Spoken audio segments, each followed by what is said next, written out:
Hello and welcome to this month's edition of the Indiana State Police Public Information Program. I'm your host today, Sergeant Dave Bursten, Public Information Officer for the Indianapolis Post. What we're going to do today is we're going to spend some time out in the field. We're going to be seeing what the troopers in the Indianapolis area are doing. We're not going to be with a specific person, we're just going to see what the day brings us. Hope you enjoy the show.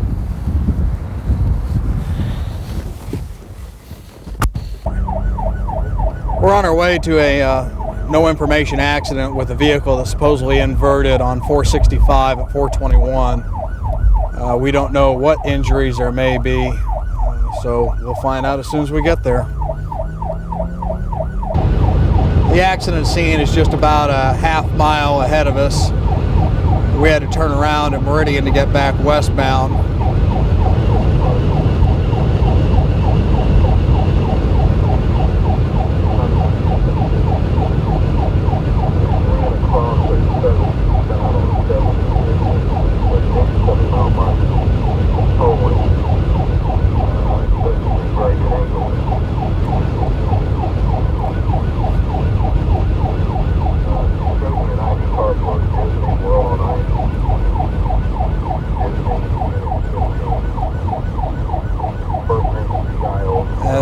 It's amazing how people fail to look at their rearview mirror to be aware of the traffic that's around them.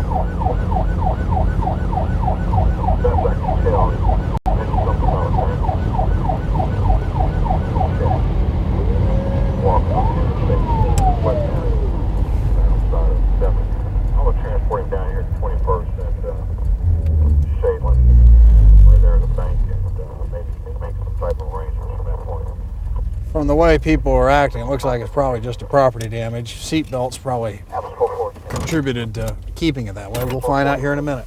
I must have not seen her, sir. He said she ran on this side of the road and she was fine. She got off in this media and it whipped her back in and then she hit me and spun her around out there.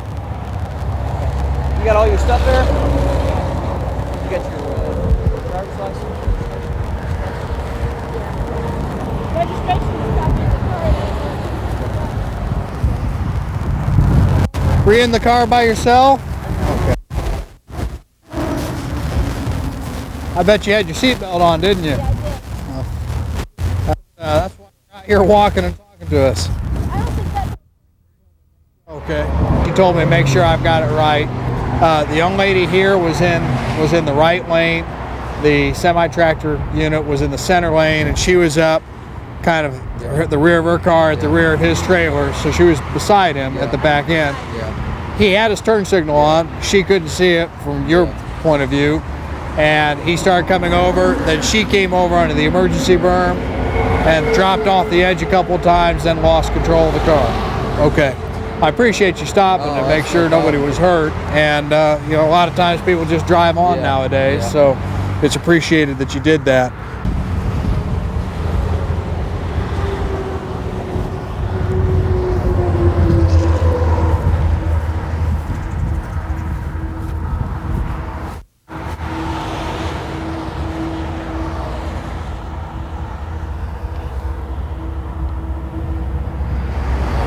I'm standing here with Avis Newsom, who is just involved in a very serious accident, but it's the car looks bad, but you're okay. I'm fine.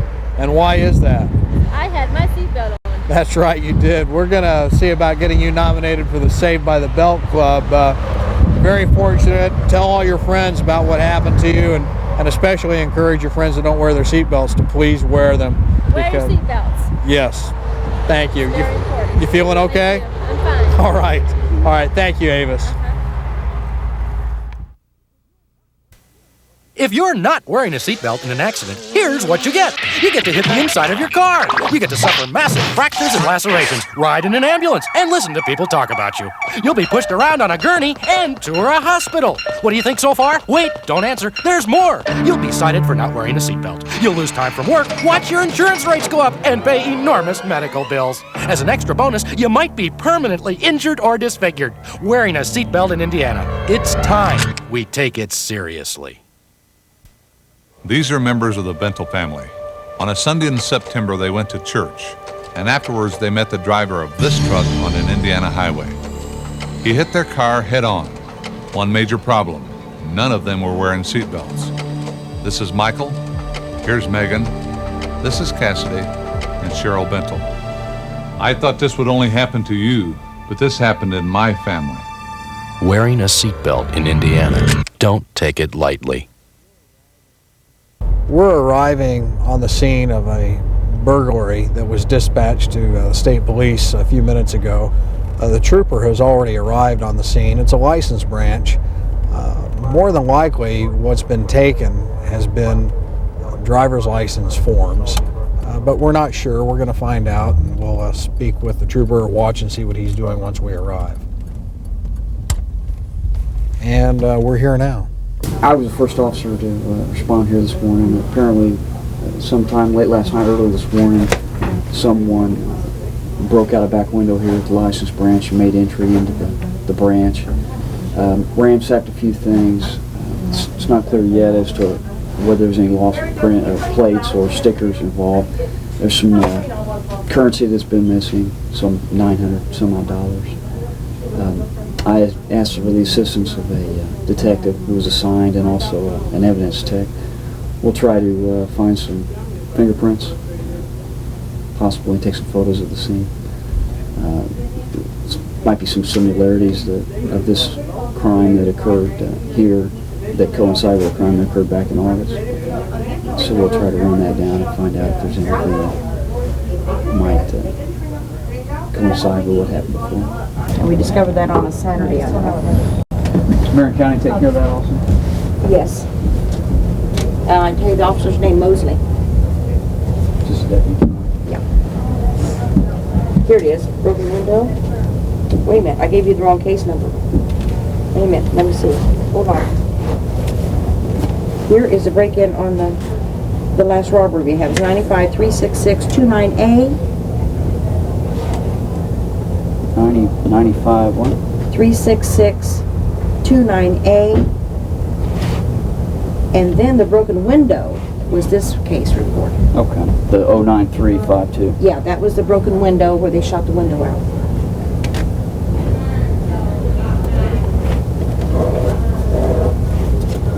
Do you need these? No. They're $75. Till these were in the drawer. This bag was in the drawer. This was locked. It's still locked. You know, if I did, I don't remember it. Sure you did. And this was the way you found it? Yes. Never missed anything. Where'd the Pepsi come from? This can was probably laying here, and they probably knocked it off. Fran had one in her drawer. Had one in her drawer. So they took it out of the drawer and threw it on the floor. Took it out of which drawer? Out of one of these drawers? Yes, Right. she's got a couple of pips in here. This is where they keep all the plates. They're waiting to have an audit done. They can't tell us whether anything's missing or not. But it doesn't look like it's been ransacked. Go ahead. They are having flight. No, that's the driver's ed. It goes down in another file. Here's stickers here. Find those, all I can say is stick it inside the file, or I'll find it inside the row or something. Well, something. And the gravel, there's two long neck Budweiser bottles. One of them, the neck's broken off. They're kind of laying there side by side. The gal that opened the store yesterday said that they weren't out there, but she kind of cleans up. So they've been deposited out there sometime apparently between yesterday and today. I don't know if there's any connection. They take pictures? No.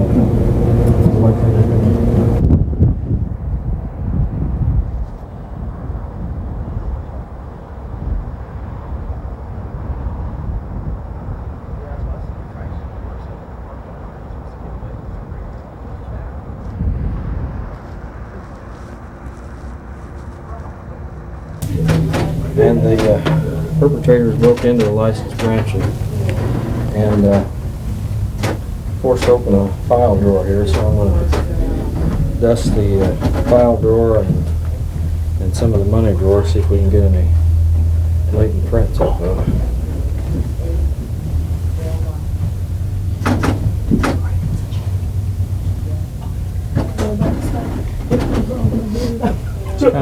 powder out here a little bit, real lightly to start with, and then if we find a latent print, why we can put more powder on it or to bring it up a little more.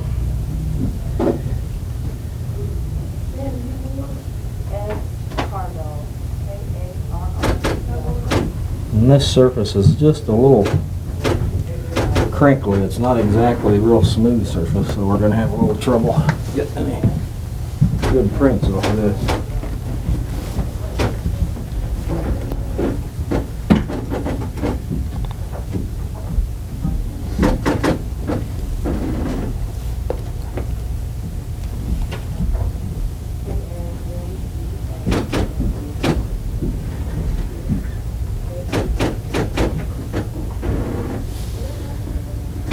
Looks like it's a mess, but it could be cleaned up pretty easily with soap and water.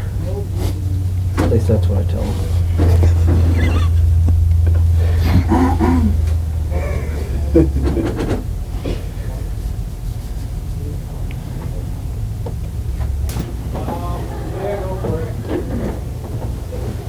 And when we find a print that's good enough to lift, why we use a piece of plastic with adhesive on it. It's called a lifter, and then we put it on a backer to so you can see it when it's We didn't get a chance to run off and see, but she said it's in her.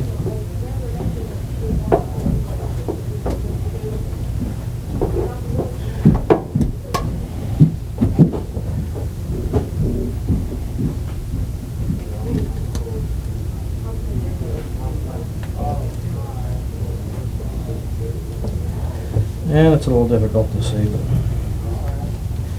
there is a print there. Looks like it's an old one. Doesn't look like it's very new.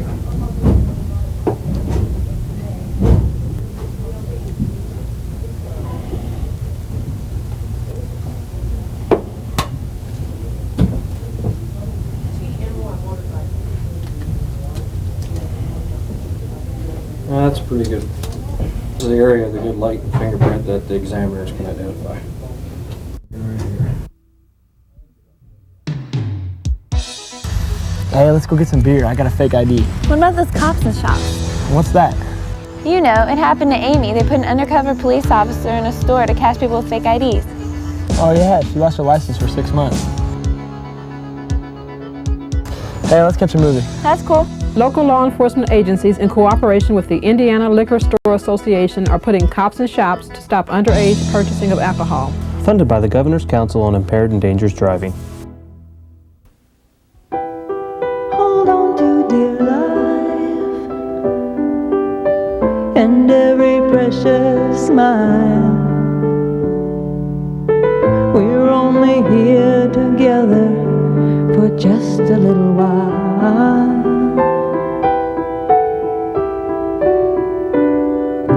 Hold on to dear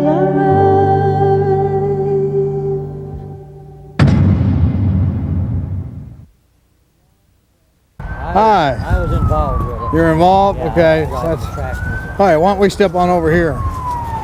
So, what happened? I came over into him. I checked my right side about 3 times. Traffic was moving fast and coming up behind me, so I was going to get over into the slower lane. Just got in the blind And spot? evidently he was in a blind spot, and I felt the thud, and when I felt the thud, I looked and I seen Spinning around and off? taking Okay. off. Is this still your address on, is that Pokagon Road? Pokagon. Pokagon? Okay. Are you parked up there? Yeah, I'm up there. Okay. There's going to be another unit on the way here. I'll tell you what, if you can you go ahead and I'll keep you apprised of this person's situation. Go ahead and get the registration for the tractor trailer and grab your logbook and that information and bring it on back. Thank you. You're okay, right? Yeah. Okay. Where's the damage on your vehicle? Where's the damage on your truck? On the front no right? idea. When I parked it, I headed straight back Okay. here. Well, you did the right thing. Look at it. Okay. We'll be able to take a look too. All right.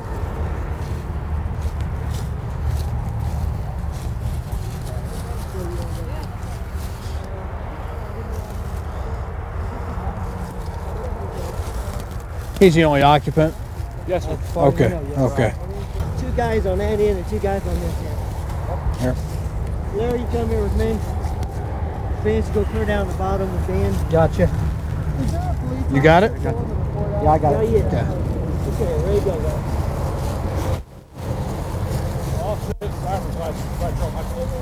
It's on the clipboard. Thank you.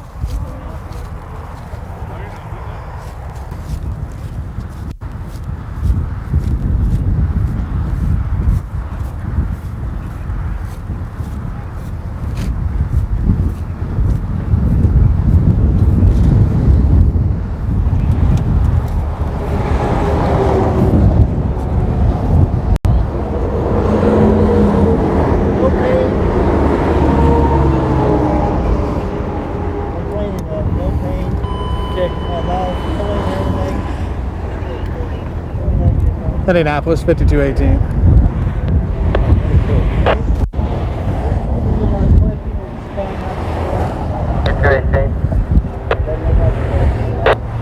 They do have the victim moved from the vehicle. It's going to be a minor to moderate PI, one occupant.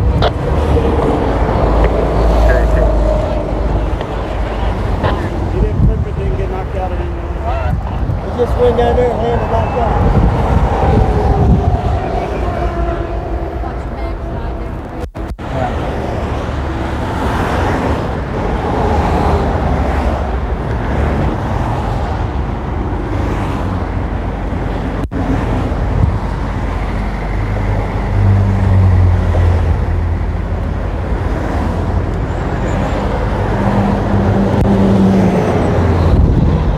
Up to get his stuff. He has all but said that it was his fault. Matter of fact, he did say it was his fault. I've not been able to talk with the driver yet. They just now got him out of the vehicle. I sent him down to go get all of his paperwork and to come back up, so I'm sure he's not going to take off. His truck is on down. That's his truck down there, if you can see it. Okay, so he should be hoofing it back here in a minute. And I was just getting ready to ask Mr. Doran here what he remembered happening when you pulled up. I've not even been able to talk to him yet. So I'll go down and check with that driver and get that other stuff. So no tow truck's been called yet. I can do that if you want. Okay. Indianapolis 5218. We'll need a 11051 here also. Trooper Sims is finishing his investigation. What we've seen here is almost an exact duplicate of the accident we had earlier today. A large semi-tractor trailer truck making a lane change, not seeing a vehicle that was beside him, and as he made the lane change, collided with the passenger car. Anytime you have a large vehicle like that meeting up with a smaller vehicle, physics takes over and caused the driver of the passenger car to lose control, and you can see where he ended up here at the bottom of the incline. Fortunately, he didn't roll over. Haven't been able to determine if he had seat belts on or not, but he's very fortunate that his injuries were not more severe. He has been taken to the hospital and should be okay. You got to take care when you're driving. Watch for the big trucks. The big trucks need to look out for you too. And remember, do wear that seat belt. It can make the difference. Don't you think you ought to slow down? The speed limit's 55, you know. Who cares? There isn't a cop for miles. Watch me blow the doors off this Camaro.